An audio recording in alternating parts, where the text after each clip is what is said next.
Good morning and a warm, warm welcome to each of you. Wonderful to have us all gathered here together as we do each Sunday. Amparo, desafortunadamente Claudia tuvo que atender a algo con su familia, así que no puede asistir para ser intérprete hoy.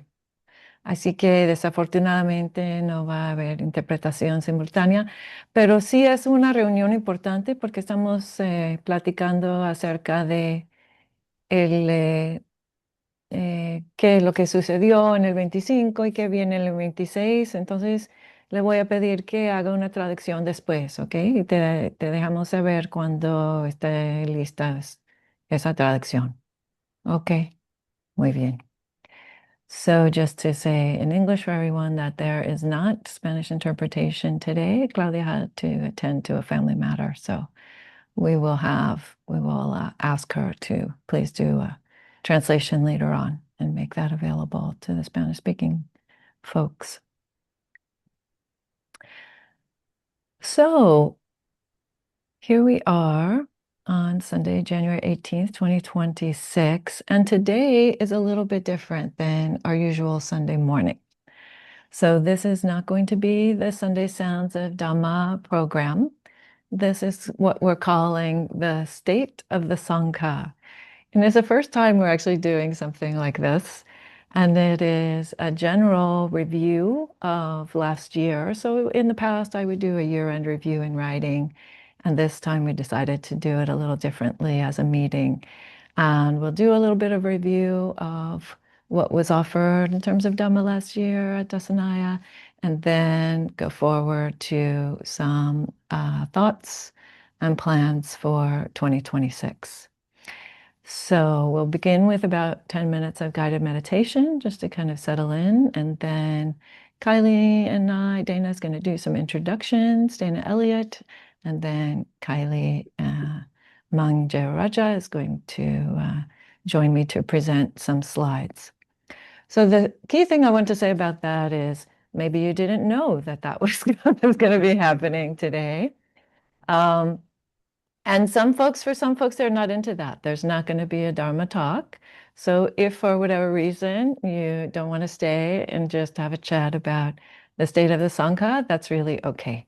But everyone is welcome and you are warmly welcome. And it will be recorded. It is being recorded so that folks can actually check it out later on. It will be on the YouTube channel later on. Okay. So just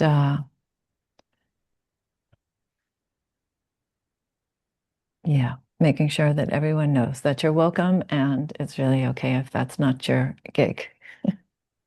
Yeah. All right. So let's go ahead and get settled in for about 10 minutes of guided meditation. And yeah, I think we're just going to do a bit of mindfulness of breathing. So you can maybe move the body or the head and allow the body to come into a balanced and upright posture.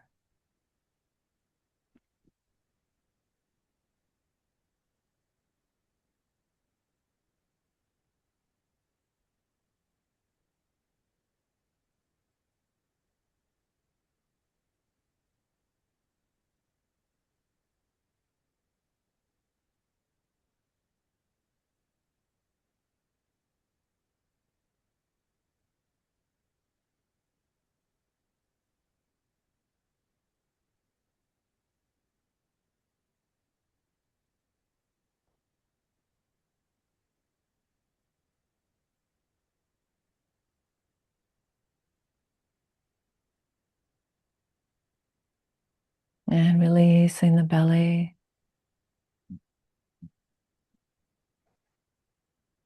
allowing the body to settle right here in this place and time.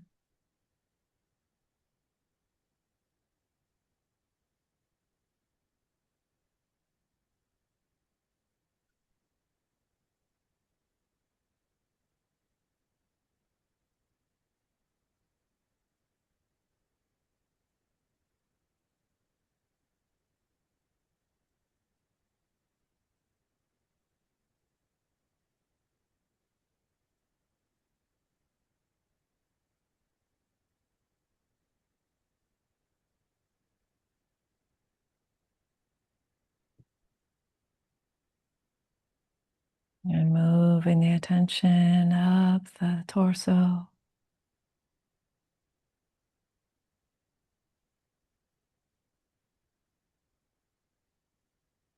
Allowing the muscles around the chest and the back to soften and widen.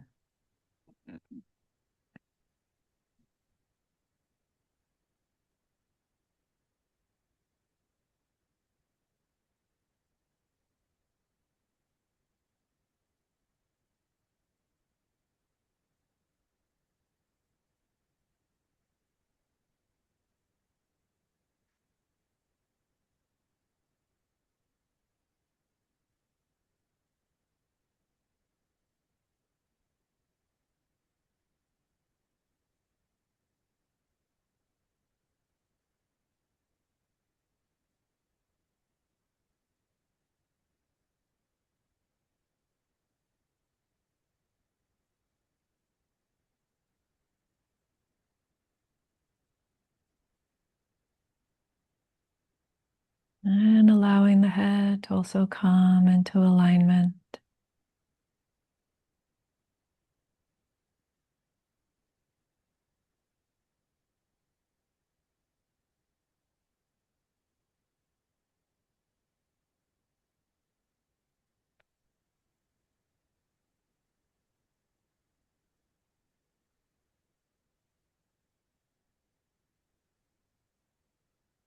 Perhaps allowing the neck and the shoulders to also soften and widen.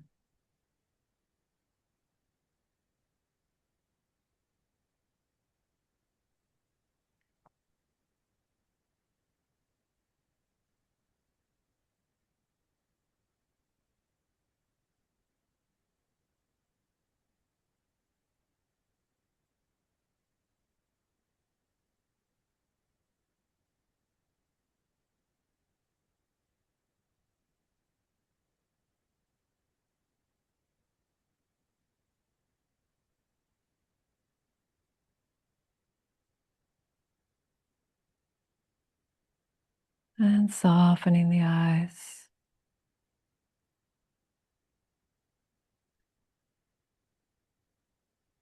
And softening the mouth.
And perhaps by now, the sensations of the breath, breathing the body,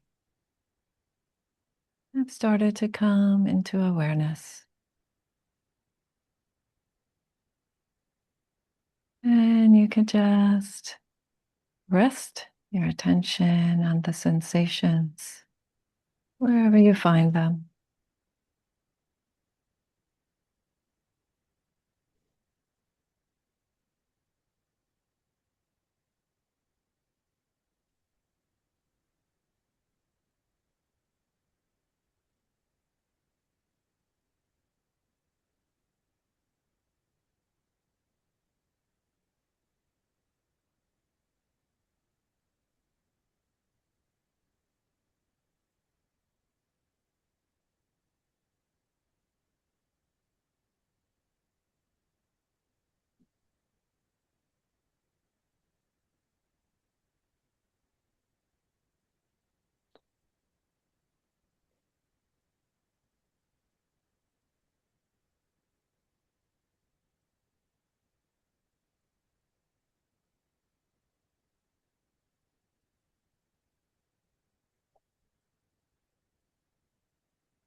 Staying curious about the breath of this moment.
Beautiful. So, Dana, would you like to begin by introducing our folks?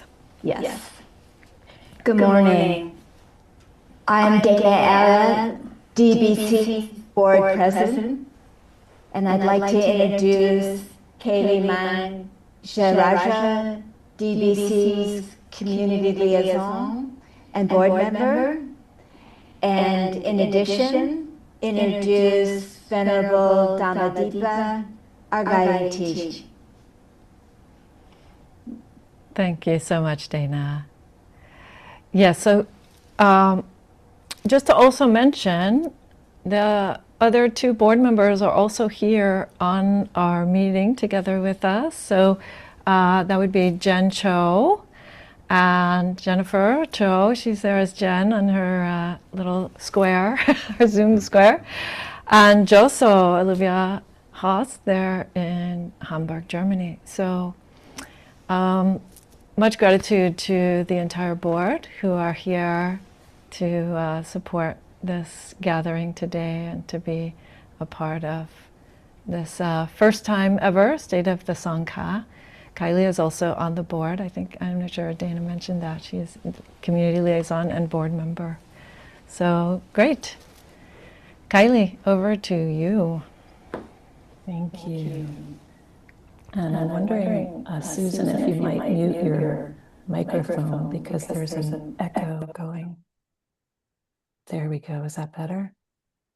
Yes. Yay. Thank you, Susan. Appreciate that. Yeah. So yeah, thank you again. Just to say that this will be an interactive exercise, our presentation this morning. And I'll get to that in just a minute. I'm going to spend a couple of minutes just saying a few thank yous and queuing up what we'll be doing. I would like to thank Dana in particular for being our board president. After Dhammadīpā, she is the person who works day in and day out in support behind the scenes to allow us to have this beautiful Sangha. And she is a very wonderful person to work with. And I just want to express my appreciation for that. Yes, yes, yes. Much, much gratitude to Dana. Yeah. Yes. Also, as Dhammadīpā mentioned, fellow board members, Joso and Jen, Foundation rocks. It's been a real pleasure. I've only been on the board for a few months now. Together with Josa, we joined in September and have gotten to know one another better. And it's just a really reliable, heartwarming group to work with. So these are some of the people that are behind the scenes doing what needs to be done to bring these programs to you. Yes, wonderful. Thank you to all of them as well. Yes, thank you to all of you, all the board members and the historical previous board members as well. Exactly. Who brought us here. Yeah. So I was going to mention the past board members, Chris and Kayla, who left just as we got on, but really built a foundation for us. So huge, huge thank you. And prior to them, Rocky also was on the board. Rocky was on the board. She was I remember interviewing with her way back in the beginning for something, I think for being community liaison, maybe. Yeah. Also just thanking you, our Sangha, which is the most important part of this, and everything that you do by showing up, by your actions, participating, helping, and your financial support. Really, really appreciate that. It is what makes us who we are. And of course, Dhammadīpā. Just tremendous, tremendous appreciation. I kind of think of Dhammadīpā as the pilot of a ship, like a ship with sails, and there's like a big round thing at the front that you sort of steer the ship. And honestly, it looks like a Dharma wheel, if you look at it. And I was thinking about it last night, and I thought of her in that way, and that we have been invited to ride on this ship. And sometimes, I know myself, sometimes I fall off the ship and I'll get on another ship, and that's okay, because then I come back. It's kind of the way it works. But this is my home ship for sure. So just a deep, deep appreciation for all of the effort. Dhammadīpā has about 3 times the energy of anybody I know. So I think that is what allows us to accomplish so much, which you'll get to see in the coming presentation. So what we're going to do is Dana is going to cue up the slides in a minute or two. But the process is going to be this. I'm going to read the slides. I think we have about 6 or 7 slides. And what I'll do is I'll read through each one. We'll put it up on the screen. I'll read through it. And then I'll invite Dhammadīpā to make some comments.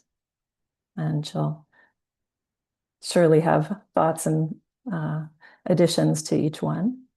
And then after that is complete, I'll open the floor to you for your questions and comments at the end of each slide.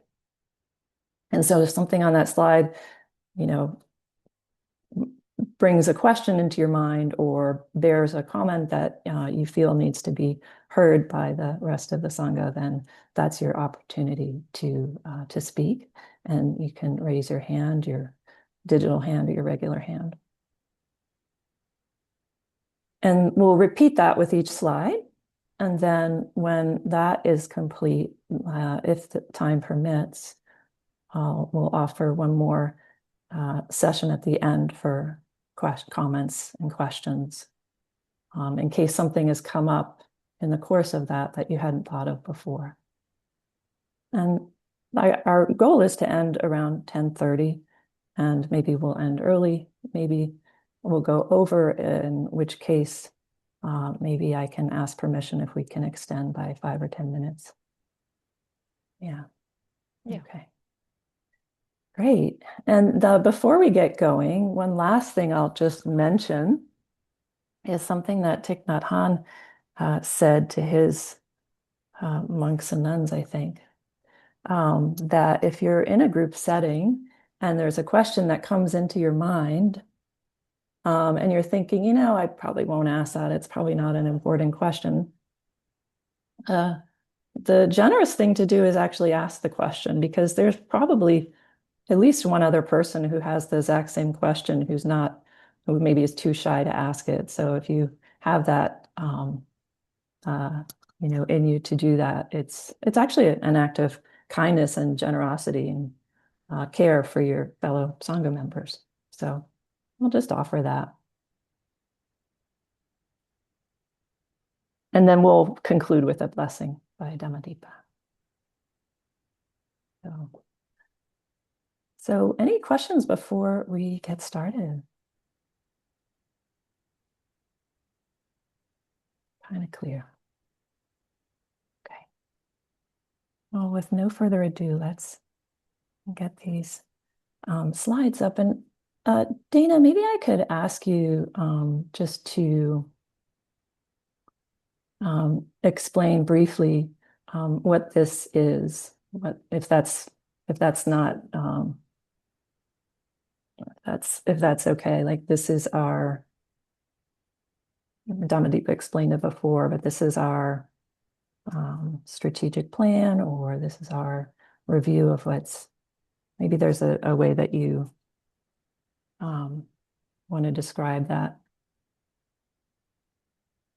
And unmute your microphone, sorry. Yeah.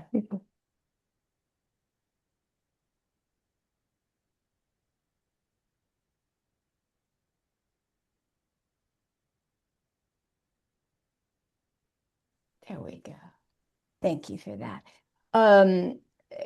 It's a recap of the highlights of the offerings from 2025. I remember when we were initially working on this, it was like, oh, we could add this, oh, we could add that. But it's the highlights. It's our hits. If we were a band, this would be our hits. Great. And then, of course, our forecast for 2026. So I'll go ahead and go to the first slide.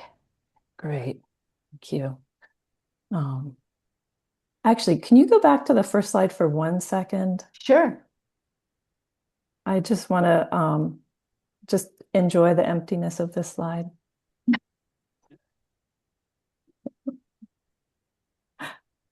Thank you. All right, let's go. Enough joking around. Dassanaya Buddhist Community Review. So 2025 offerings emerged from our core value, sharing the Dharma through presence. Our core mission and vision remain steady. Our mission is spiritual care based on meditation and ethics to cultivate and embody the presence of Buddhist wisdom in the world. Our vision is a rich wisdom history made manifest here and now. Programs created community connection, monthly brunches, residential retreats, Sunday sounds of Dhamma, 5 weekly meditations, sutta contemplations, precept circle, summer book club, and autumn gathering. New programs launched in 2025. Buddhist art workshops and residential retreat. Fundamentals of Dhamma. It's a class, 9-month class. Death tea rooms. Retreats in Latin America. Ceremonies expressed profound intentions. Lay precept ceremony for Joso Olivia Haas.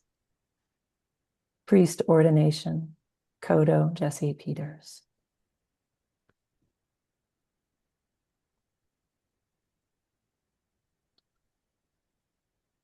So that's our first slide. So Dhammadīpā, I'll just invite you to add your comments.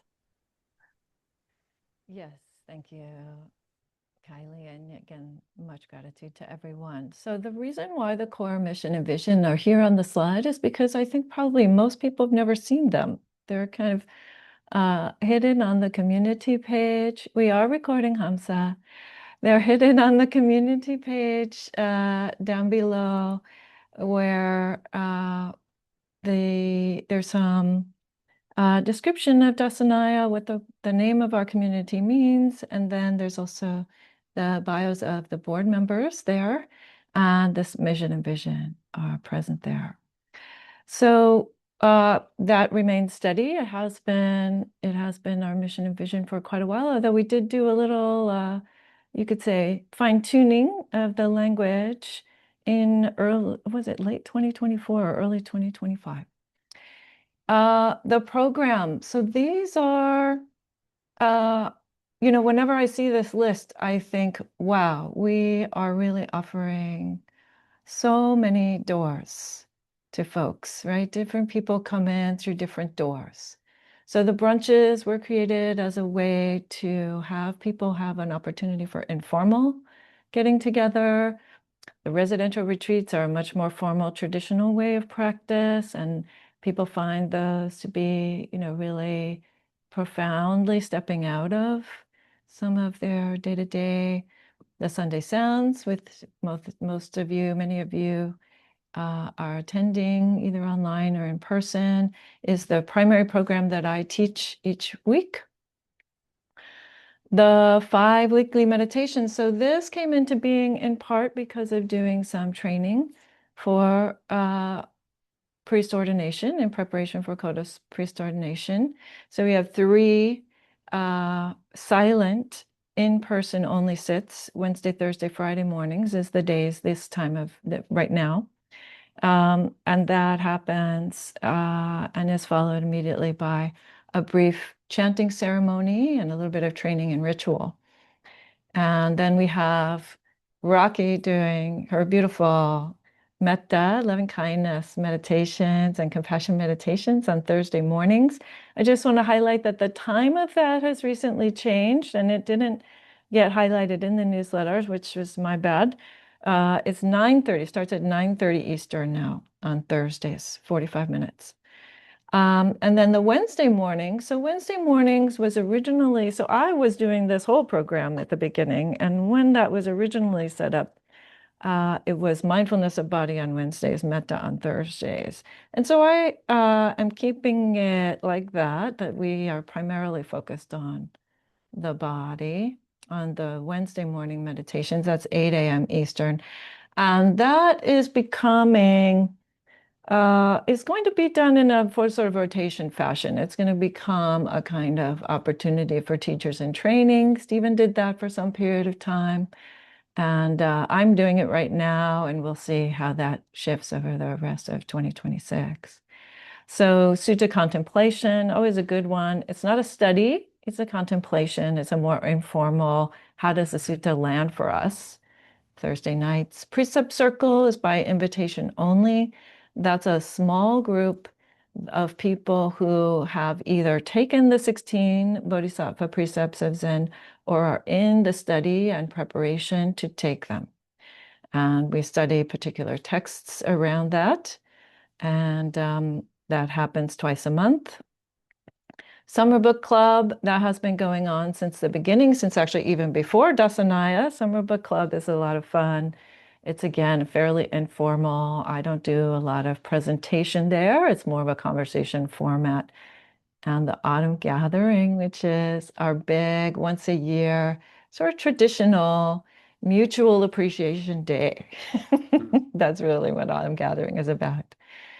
And then, yeah, the art workshops and the residential retreat about Buddhist art. Those were all new this year, really following up on the really beautiful opportunity that the Sangha made possible for me to obtain my master's in Buddhist art history and the preservation of Buddhist heritage out in London. Fundamentals of Dhamma, that course is coming to its conclusion now. This next month is the final month of the full gatherings, and we'll have the March retreat to cap that off. And we had really good participation in all of these things. We'll talk later about that participation. But death tea rooms have really become a very important practice for us, surprisingly so. Death tea rooms came out of a class, an online class that Kaili and I did together with her online seniors class there in this city in DC. And they're really, I think, resonating with folks as a profound opportunity to be in a structured but also very warm and kind of flowing, compassionate way, situation for thinking about death and what it means about living. And retreats in Latin America, as many of you know, I went for the first time ever to Uruguay and Peru. And then I was in Medellin, Colombia, which was my first time in Medellin, although my family is from Colombia. So I've been to Colombia many times, but not to that particular city. And did a series of metta retreats out there, really feeling like watering the seeds of these very, very new and beautiful and small, intimate sanghas there in Latin America, something that our whole Sangha is actually supporting other Sanghas to do. It's really a beautiful thing. And the ceremonies, so ceremonies, are a big part of Zen practice in particular, but really they also represent an opportunity for people to really make a strong commitment and expression of their understanding of ethics and what ethics means for Buddhist practitioners. So, yeah, that's what I have to say about this slide. Great. Thank you. That's like, if that's our greatest hits, that's like a double album. All right. So Nice. at this time, I would like to open up the floor for any questions and comments from you on what we just heard.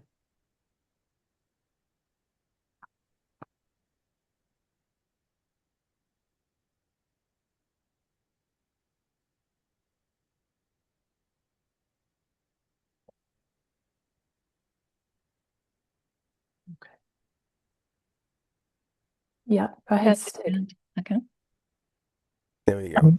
Just amazed at how much growth there's been with the Sangha and all the programs. It's just astounding. And just seeing it packaged like this is a real a work of art itself. So thank you so much for doing this. Just really grateful to be here. Wonderful. Thank you I so just much. have a small technical point. If we could put the slideshow into presentation mode, it might be easier for us to see on smaller screens. Yeah, it's a good idea, Mark. Let me see. So, Dana, I think it is, Bottom right. yeah, on the right-hand side, you have that, not convert to video at the top one. No, that's not it either. Yeah, this is Google Slides, so I'm not as familiar with it as the other kind. Let's see. Do you know how to do it, Mark?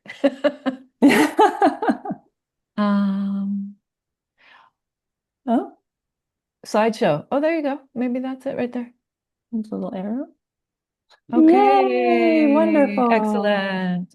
All right. Thank you. And thank you, Stig, for that. Yes. And Mark, also, thank you for that suggestion. Appreciate that very much. Right. Any other comments or questions before we move to the next slide? I just want to echo Stig in profound gratitude for the abundance. I mean, this is just a two-dimensional in your list of abundance for all of the impactful offerings that I feel that I have received personally, and then to know how I've participated in helping others receive through everything that's going on. It's just really, I have lots of mudita right now. I'll just cut to the chase. Lots of mudita. Thank you. Thank you so much. Thanks, Emily. I think you have two more hands. Marty. Mm-hmm.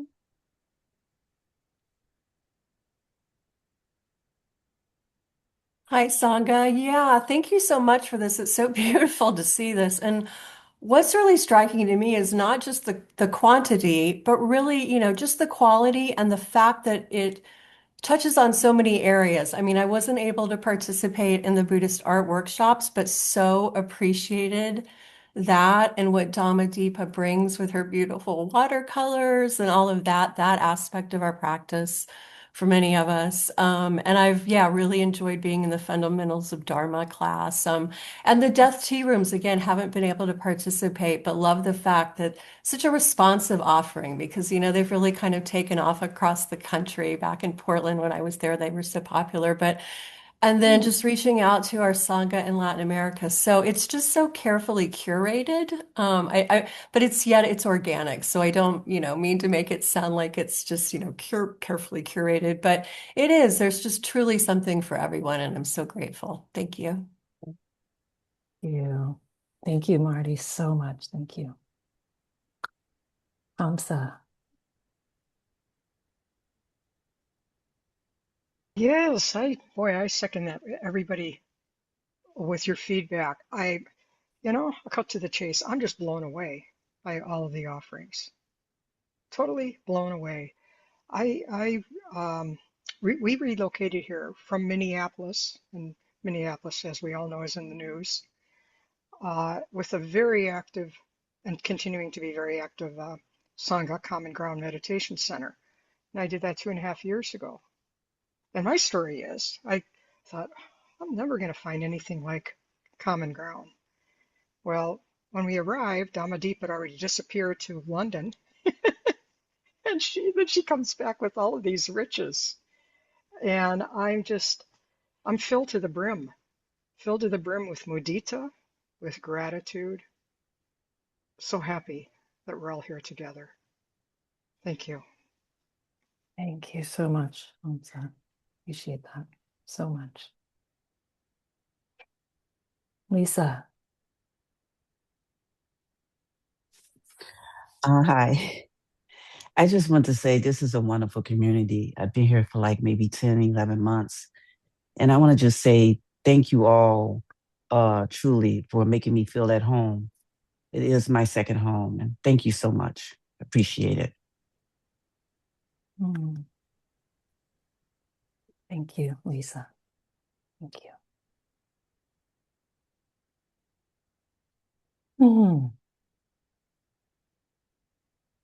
All right.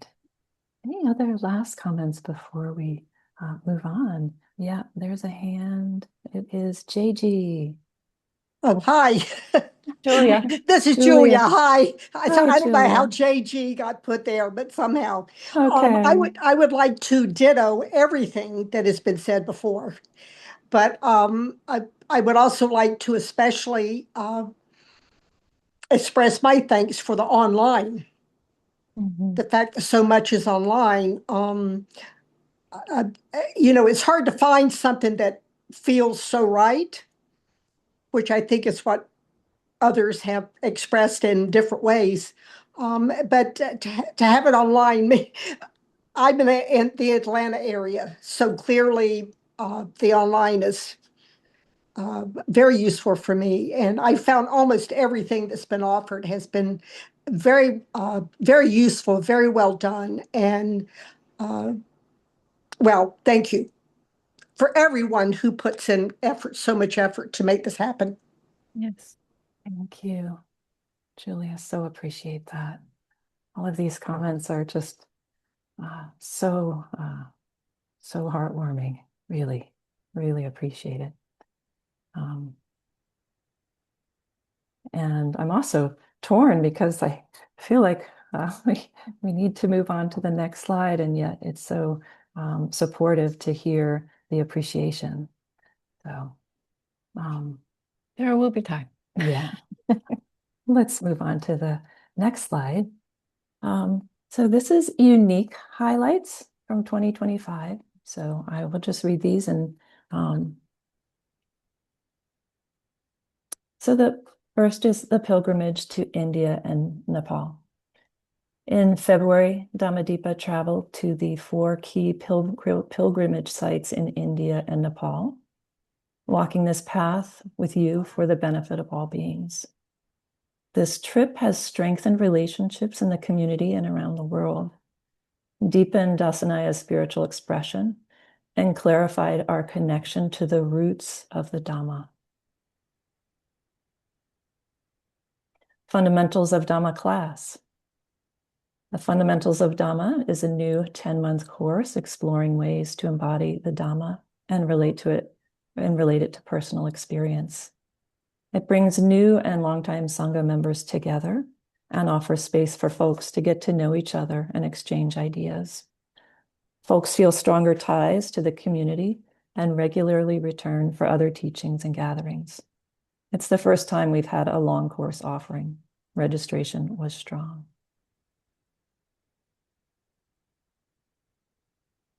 The Death Tea Rooms, a new quarterly offering that is highly recommended by the Sangha. The Death Tea Room has growing numbers of participants. It's hosted at Sangha members' homes and contributes to the spiritual care of members in a personal environment of gentle exchange.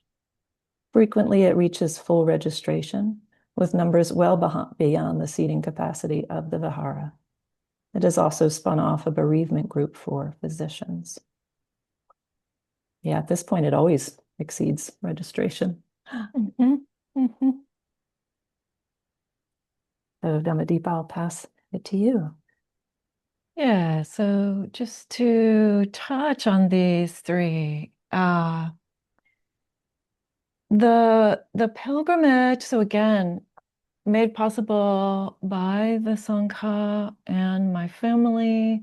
It was, of course, deeply personally meaningful for me as a long time practitioner and ordained member of the Sangha. But also, I took that opportunity while I was at each one of these places to offer and share the merits with everyone from Dassanaya. So just to give one example, when I was in Nepal, in Kathmandu, at the Buddhanath stupa, which is one you may recognize from the photos, it's got these big Tibetan-style eyes on it. And it's a very, very tall, multi-story stupa. And there are all these flags, Tibetan prayer flags, hanging from the stupa.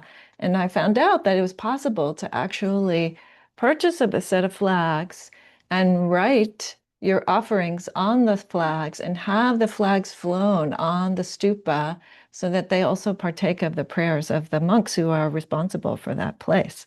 And so that's what happened. So I bought a set together with friends who were also on the tour. There are a couple of people, at least one person here who was also on the tour.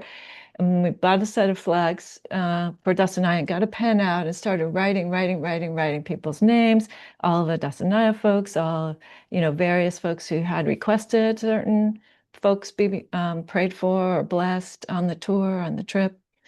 And so much so that before I even got finished writing, the monk who was there, who is doing the prayer blessings and helping the flags go up, is starting already to pour the blessing oil on my hands because he's like, get on with it, let's go already.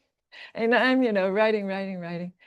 And then we did the dedication of the merits together, myself and this monk who's there, and the flags went and got strung up on the stupa, and they flew up there and sent the blessings out into the world. For a couple of days, they get left up and then they get taken down. So that's a little part of the way in which you were all involved, actually, in the pilgrimage. Little did you know, probably. And fundamentals, we talked about that. I really do want to highlight, though, this aspect that it says here about having it be a space for folks to get to know one another. There are small group gatherings, there are full group gatherings, And it's just a place where lots of different folks get to talk with lots of different other folks and get to know each other's practice. And again, the Death Tea Room, yeah, it is something that people really seem to resonate and really need. And the bereavement group for the physicians, it's particularly palliative care physicians at this point. And we've been meeting once a month, and they are really enjoying it and wanting to actually spin off some content from that. So we'll see sort of what happens with that. But it's a beautiful, also very intimate and very profound sharing that's coming out of that bereavement group. Great. Thank you. And what questions from you for this slide? Any questions or comments? Go ahead, Evelyn. Hi, thank you. I've just recently been coming, so I was a little hesitant to ask questions, so thank you for encouraging that. I am interested in this fundamentals of Dhamma class and wonder if that will be started again for people who missed that. I thought this question might come up.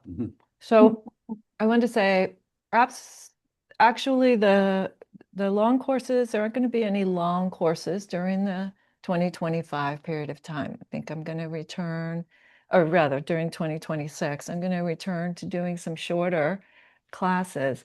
That said, the material from the fundamentals class, we will sort of make it into a self-study program. So one thing that I really want to highlight for the Sangha is that there are literally hundreds and hundreds of Dharma talks, guided meditations, video programs, classes, workshops. Most everything gets recorded, and most everything is put up to the YouTube channel. And there's a link in the upper right-hand corner of the webpage. Maybe we can show it to you before the end of this presentation, where you can go to the YouTube channel and find information from past courses and from the Sunday Sounds program, from the meditations, the guided meditations, and so on. So maybe it's self-study, Evelyn. Can I ask a question? So the conclusion of that fundamentals course is the retreat in March. And is it, are people welcome who have not taken the fundamentals course welcome to come to that retreat? Yes, Kaili doing a good example of asking the question she already knows the answer to for the benefit of the Sangha. Oh, I kind of forgot, actually. Okay, well, yes, the answer to that is yes. The March retreat is open to everyone. It is the capping, it is sort of the capping event for this class, which was about embodying Dhamma. That said, yes, it is available for registration to anyone. And really our theme is going to be about that, about sort of balancing how is it that we act with intention and with effort, and yet not fall into a path that is about, striving in ways that actually go against the discovery that we want to make. So there's information about it on the website. So just to also put in a fabulous plug for the website, Dana spends a tremendous amount of effort on the site, making it beautiful, making it functional. She and I together update it regularly. We try to keep it very, very current. So I see some hands there. I really encourage you to go there, frequently, and also just to poke around a bit and see. There's also some video teachings there, both in English and in Spanish, and many other resources. So anyway, the calendar, that's where you can find the registration form for the March retreat if you're interested in that. And I'll also mention that retreat, this part I do remember, is from March 7th, Saturday, March 7th to Saturday, March 14th. Yes, Thank you. You're welcome. Yeah, Evelyn. Yeah, I had a follow-up question.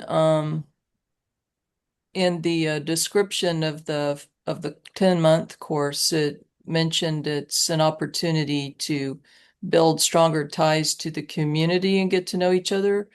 So I appreciate the self-study availability very much, and I wonder what the opportunities may be for gatherings to get to know people in the community.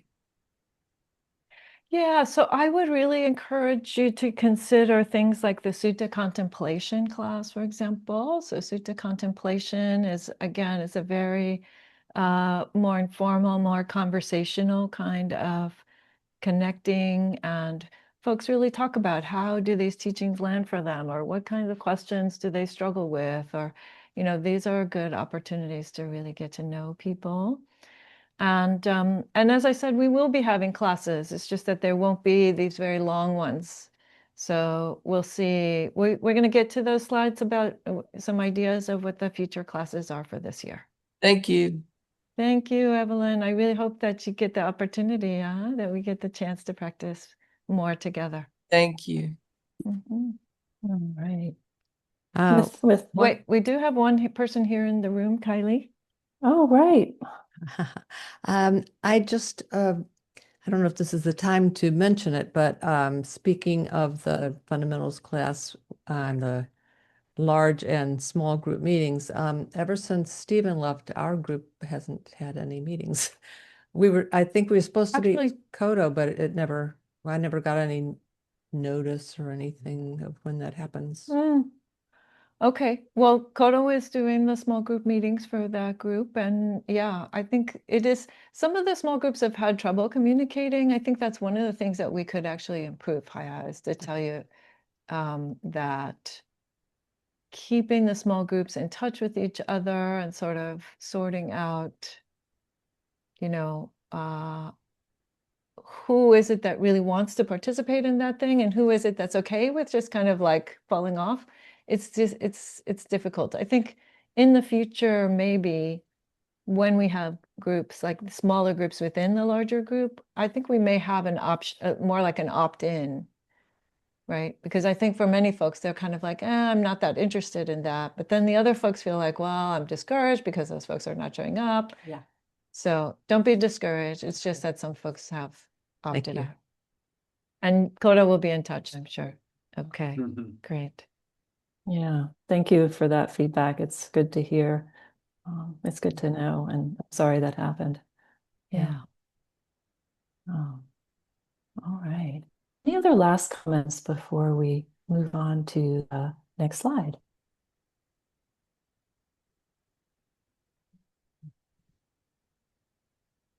All right. Oh, you know what? I do have one last comment before we move on to the next slide here, Kaili, which is to just say a huge thank you to Kaili and Deborah and soon Casey, who have offered up their homes as a place to do the death tea room. So as this slide mentions, they're so popular, they're so needed and so resonant with folks that we usually have, I would say, somewhere around 30 to 32 people attend each one of these events. And that's much more than we could seat here in the vihara, even if we tried, let alone have a conversation. So we really rely on that collaboration with folks and that generosity of people providing their personal spaces. So I want to give a deep thank you and deep bow to those folks who've made that possible.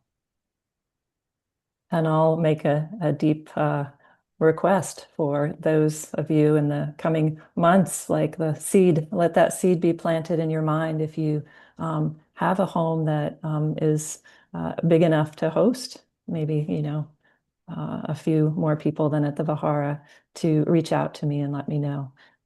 We're always on the lookout for that. And it's a really fun event to do together, and I'm always there to support you in that. So, all right. Next slide.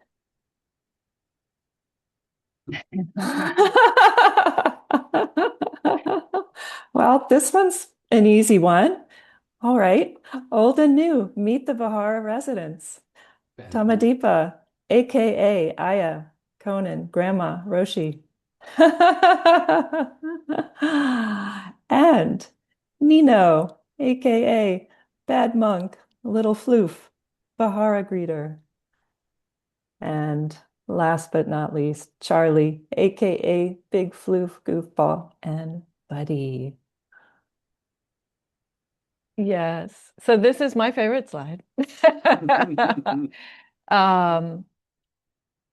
So Nino joined us in October of 2024. So he's already been here more than a year, incredibly.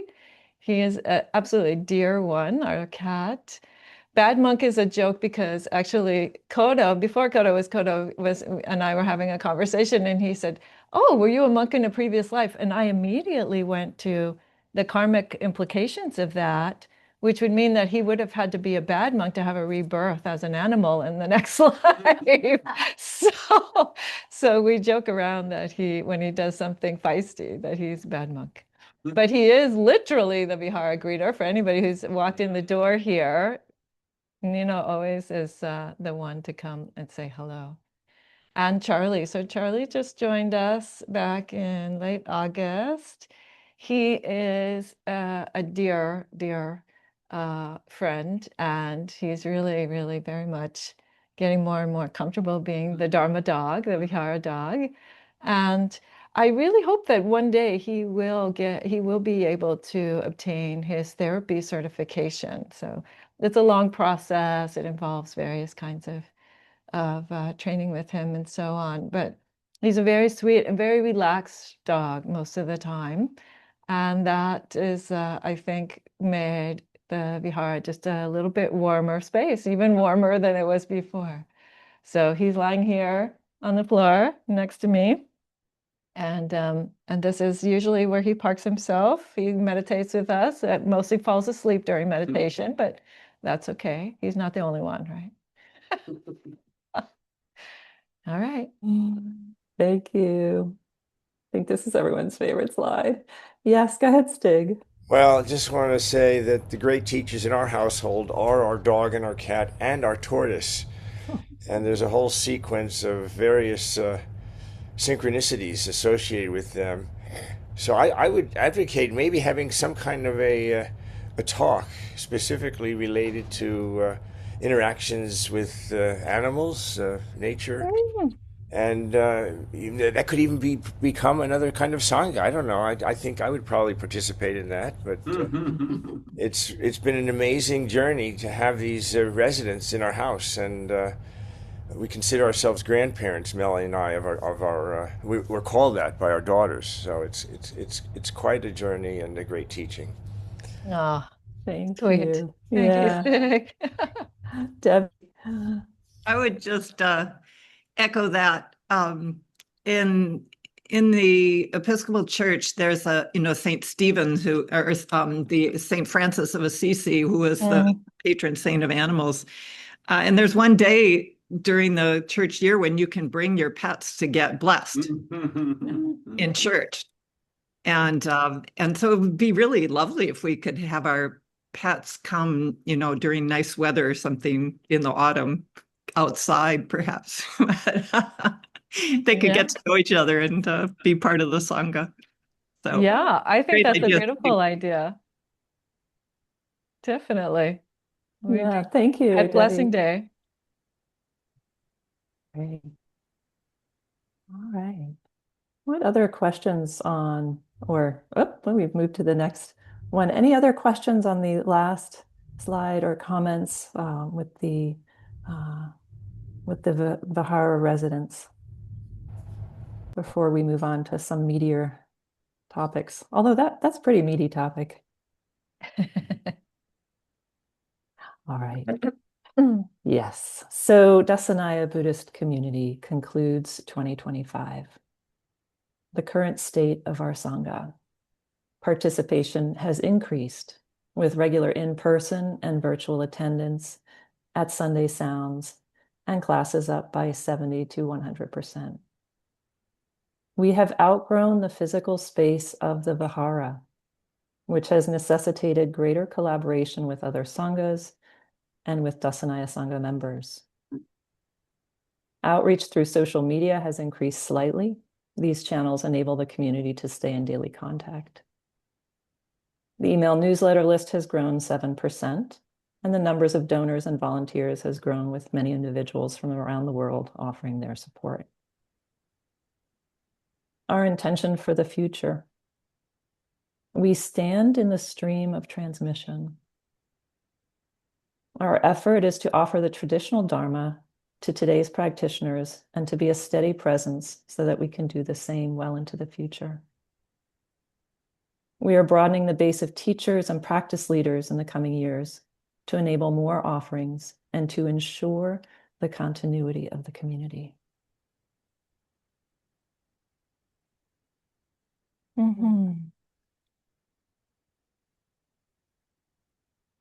Yeah, so this, you could say, is a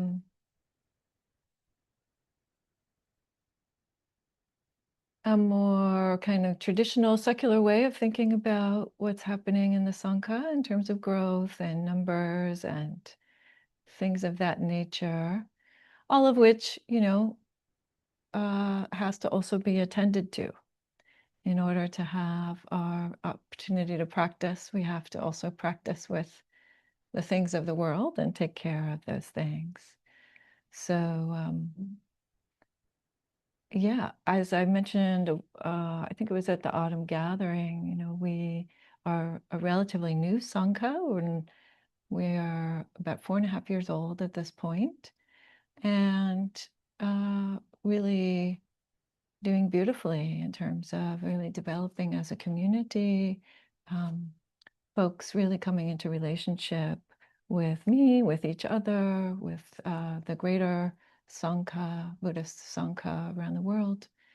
And these are all ways that we can see that happening, you could say. And in terms of the stream of transmission, this is really, I have to say, one of the most important things for me. By the stream of transmission, I mean that the Buddha discovered the path, he taught it to others, and those others taught it to others, and those others taught it to others, and enabled more and more people to practice. And that has been happening for thousands, literally thousands of years. And we are responsible. I personally am responsible for that. That is part of the promise that I made when I received Dharma transmission in the Zen tradition. I made the promise to continue the traditional Dhamma for practitioners in the future, to do everything in my power to make that happen. So that is my promise that is being fulfilled by what I do here every day. And hopefully you benefit from that, and you also feel your role in it, because we are the practitioners of as I said during the autumn retreat, we are the ancestors of the future practitioners. You may think that you're just a nobody, or you sit in your little corner of your house and it doesn't matter, but that's not the case. We are the ancestors of the future practitioners. So the way that we practice matters. And the fact that we practice in alignment with the Theravada tradition, with the Zen tradition, and that we make that available to people who want to do that and want to learn how to carry that forward, that is a tremendous offering and a very important one. The Dhamma doesn't continue without that, without us taking care of it in that way.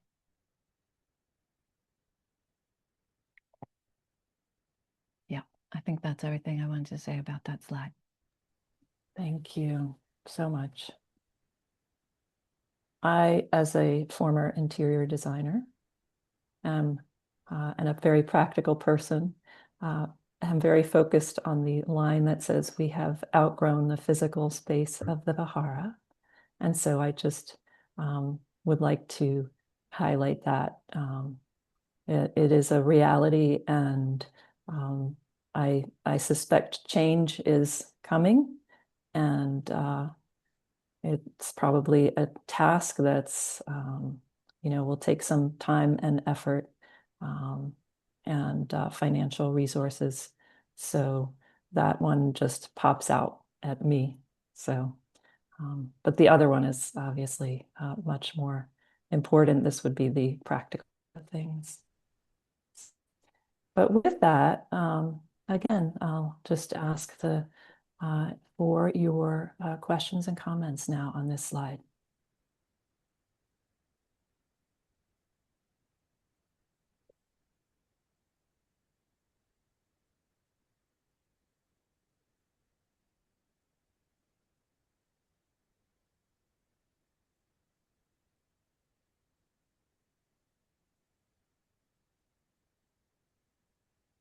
Okay.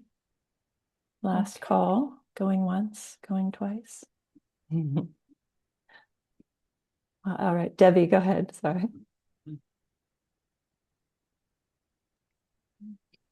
Thanks, Kaili, and again, thanks to everybody for this wonderful everything that you've done to prepare for this. I wanted to just ask a question that's sort of puzzled me about the Sangha. And you note here that we've outgrown the physical space of the vihara. And yet I haven't really been to very many things there where the physical space has been outgrown, at events I've participated in. I know it's certainly for the death tea rooms, it's not large enough and so on. Mm-hmm. But so many people participate virtually who could come in person. And I'm just curious about that. I mean, here I am doing it today myself. But I made this choice because I thought, I really want to be part of the Sangha, and it seems like the Sangha is mostly virtual. So I guess I'll go to the meeting virtually. So that was a deliberate choice today. But I'm curious about all the people who are in the area, but participating virtually.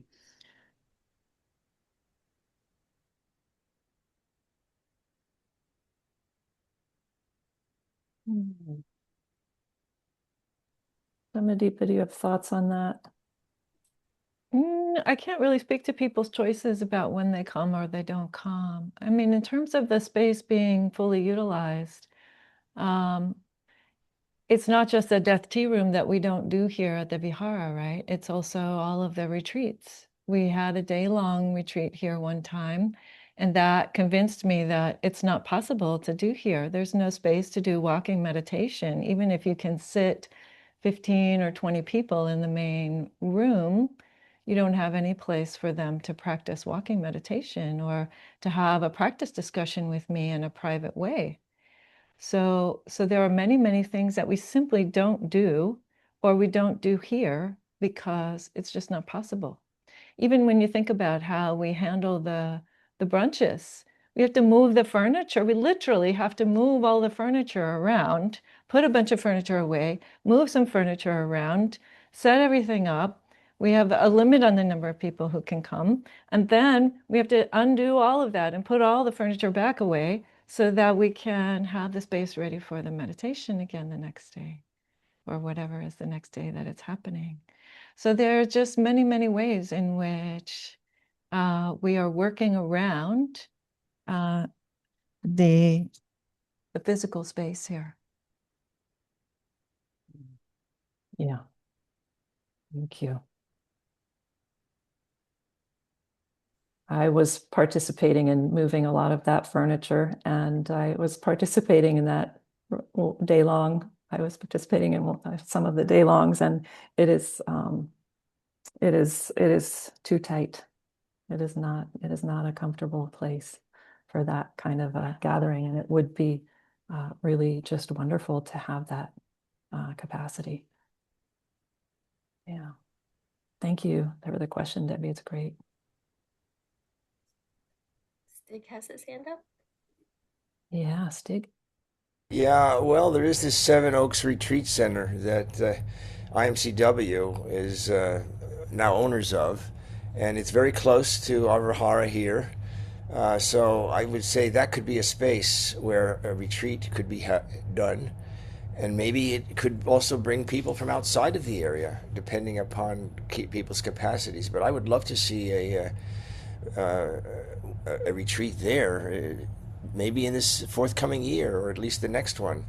That would be wonderful. And I think, Aya, you would fit right into the nature and the history there, and you've been there already. So, there's a lot of aspiration that's coming out of a recent board meeting that we had on the Seven Oaks Retreat Center.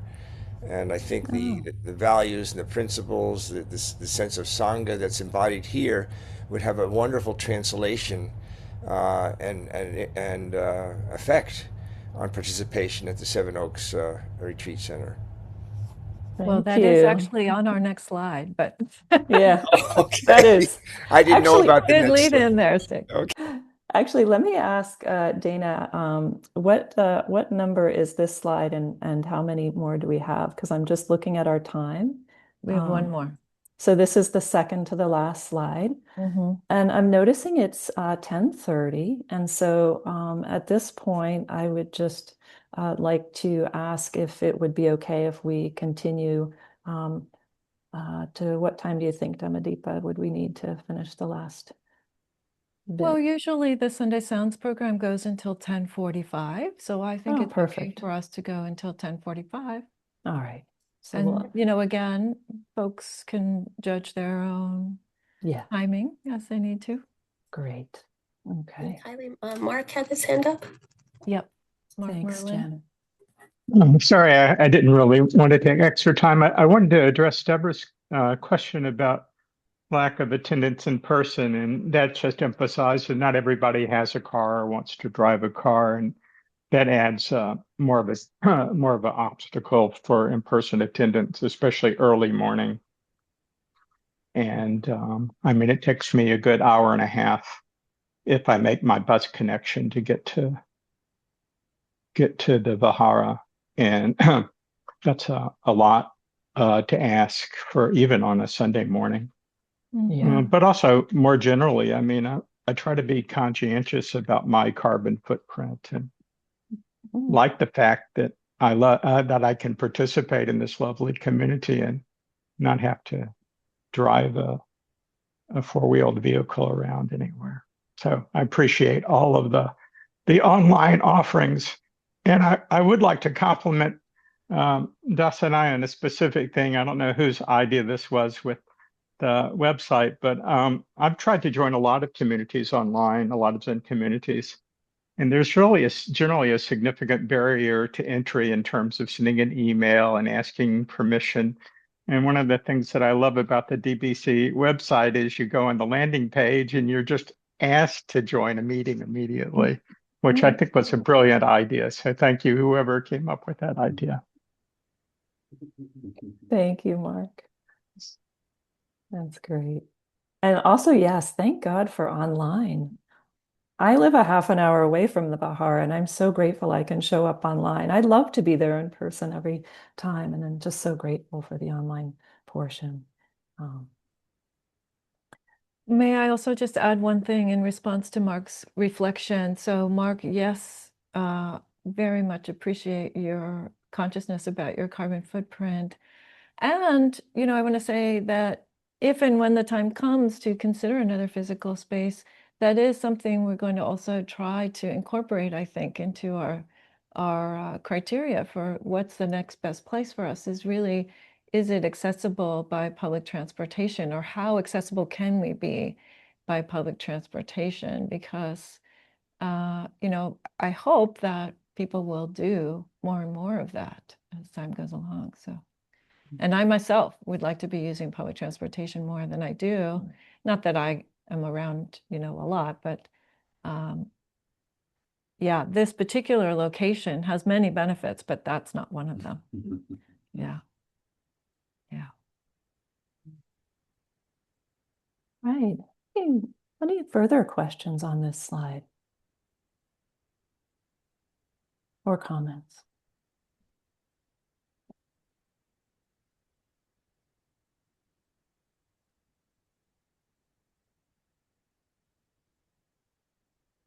All right. Well, if there's no further comments and questions on this, let's move to the last one.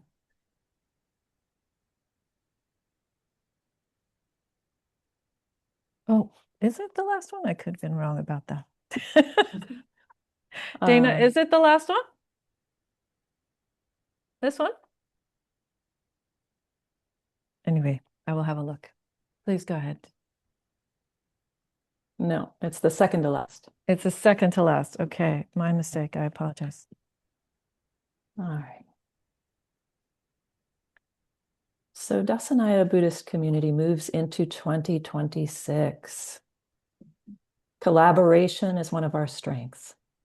Dhammadīpā's service in support of Buddhist global relief continues into its 12th year, currently as a member of the Sangha Council led by Bhikkhu Bodhi. She co-led 3 programs in 2025 and will co-lead 2 or 3 programs in 2026. Barre Center for Buddhist Studies continues to be a steady partner, inviting Dhammadīpā to teach residential retreats and workshops online. She will be there in January with Satchidara and in April as part of a panel on the nature of liberation. Insight Meditation Community of Washington is also a strong partner. Dhammadīpā will co-lead the fall residential retreat at Seven Oaks. 2026 marks our 9th year of connections with Red Clay Sangha in Atlanta. And this year, the Atlanta Commuter Retreat will be in November. Since 2018, Dhammadīpā has offered online classes hosted by San Francisco Zen Center, and that collaboration continues in 2026 with the Introduction to Buddhism course. In December, Dhammadīpā will return to Lima to offer a retreat hosted by Buddhismo Theravada Peru. Sorry for the pronunciation. These programs brought in many new members, donations, and deepened interest in our work of transmitting the Dhamma. Yes, so I very much believe that collaboration is one of our strengths, and many of you are here because you heard of Dassanaya or you heard of me through another Sangha, through another teacher or another program or a retreat. And yeah, so we have all of these beautiful interconnections with so many different groups, and I think it again, it solves some problems for us in terms of the physical space, but it also is you could say, making the most of the opportunity to share the Dhamma by sharing it with other folks who also want to hear. So in addition, I could list another probably half a dozen or so other Sanghas that, I give a talk for, or I get invited to come by and lead a meditation or things like that. I do a fair amount of that as people requested. I try to fit all that into the schedule, just again to be responsive to the need as best we can. But just as Stig was saying, Insight Meditation Community of Washington, IMCW, was one of the first organizations that we partnered with when I first came here. It was actually one of the important ways that we were able to get the Sangha going and get the word out about me being here and making this offering. And then when they acquired the retreat center at Seven Oaks, that was also a good way for us to continue to support each other. So that I will be co-leading with Jeff Rosenberg, and we may have a couple of other co-leaders. That's why I didn't write it out there, because I'm not sure exactly who the teaching team will be. But it is helpful, this way of cooperating. to make our Sanghas possible, to make our Sanghas stronger. And yeah, Peru, the folks in Peru are very excited that we're going to be coming back again to do another retreat and a Dhamma talk at their yoga center. Thank you. Mm-hmm. At this point, I would like to revise my former statement that you have 3 times as much energy. I'd like to up that to 5 times.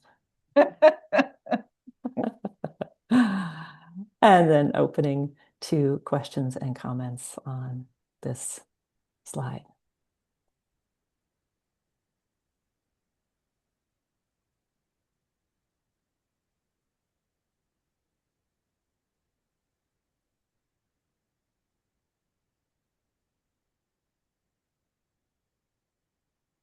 Okay, are we safe to move on to the last? Yeah, great. I think so. Wonderful, thank you. So 2026 offerings will also emerge from our core value, sharing the Dhamma through presence.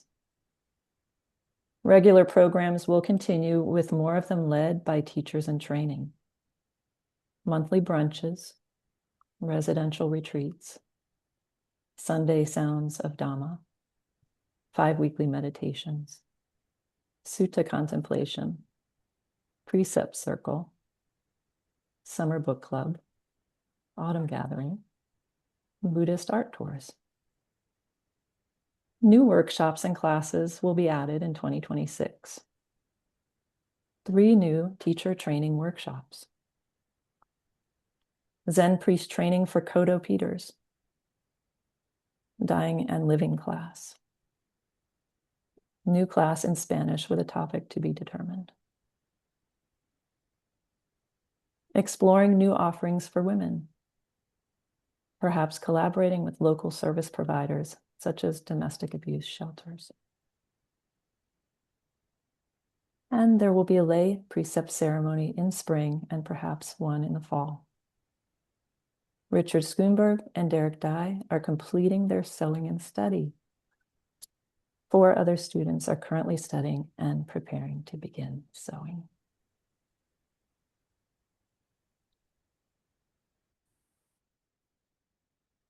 Lovely. Yes. So we will continue. We will have a variety of folks involved. We have Kodo doing his priest training and also in the teacher training. We have a number of folks in the teacher training workshop, some of whom are already teachers, several of whom are already teachers, and we'll sort of see how those collaborations start to come together. The Dying and Living class, that's going to be a slightly revised version of the one that Kaili and I did together. Also, I think hopefully tied in conjunction with the Death Tea Room and class in Spanish. Yeah, so I had been doing online class on non-self in Spanish for San Francisco Zen Center for the last couple of weeks, a couple of years. But I think that class is pretty well tapped out in terms of the attendance and the way that it fits with the San Francisco Zen Center curriculum. So we're looking at some new topics now, and that will, I would imagine, it's going to be happening probably toward the end of summer, the beginning of the fall. And also in part because I won't be returning to Uruguay and Colombia this year. So doing a little bit less travel. So we want to offer the class online. And then new offerings for women, that one is one that is kind of a longer timeline. It maybe the first couple of next steps there would be that we're going to identify some service providers that we might like to collaborate with and do a little bit of needs assessment. And we have a couple of women in the Sangha who are interested and also have some more, sort of inside knowledge about that. And then we'll sort out, hopefully by the end of 26, sort out what, if any, kind of offering would be a good fit for them. And then we have to, prepare an actual curriculum. And precept ceremonies, as I said, ethics is one of the pillars of the path, and it's always good that we support people who really want to get deeper involved in that. So Richard and Derek, we just recently set the date for March 22nd. That's a Sunday, so it'll be happening at the time of the Sunday Sounds in March, middle of March. And Richard is actually going to come up from Atlanta. He lives down there. So he's going to come up for it. These things have to be done in person. And yeah, vows to their long period of time sewing and studying and preparing. And then, yeah, other folks who are going to be unnamed because, we never put any pressure on folks to do any kind of commitment on the path. It's up to them to really continue and come to classes and do the sewing and be ready. And hopefully all of that will come together later on toward the end of the year. So that's what's happening. More of same and a little dash of new. Great. Thank you. Thank you. And I'm noticing the time. It is actually 10:45. So I'm wondering if it might be appropriate to, at this point, just close out with, some appreciations and a blessing. I don't want to take any more time. I think we've really gone through a lot and heard a lot, and maybe an invitation for Sangha members to reach out if there's something that strikes you later that you want to share, or something you felt you weren't able to express today.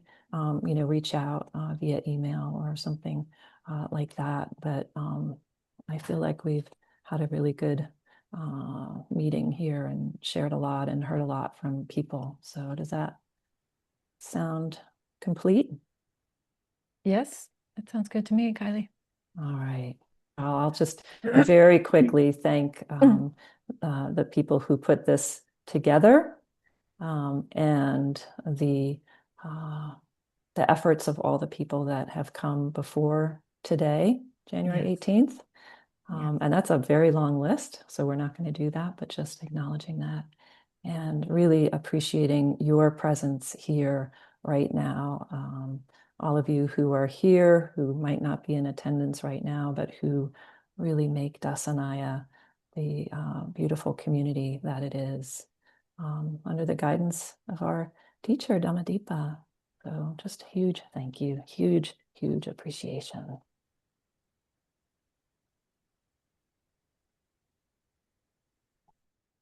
Yes, much gratitude. And yeah, again, this supporting your awakening life, that is what I hope to be doing for all of you and for many, many more. And I hope that we will all really give that gift of the Dhamma to future generations. So dedicating the merits, the wonderful, beneficial karmic momentum and karmic results that come out of this gathering, and your efforts, your intentions, your supports in all the different ways, being of service, financial supports, material supports, presence. May all of this wonderful Dhamma, all of these wonderful effects lead us to the complete end of all suffering and all delusion, that we and all beings might be liberated by the power of the Dhamma, by the power of the Buddha, by the power of the Sangha, and each of our efforts. May we know ourselves as wisdom and compassion. May we and all beings be free.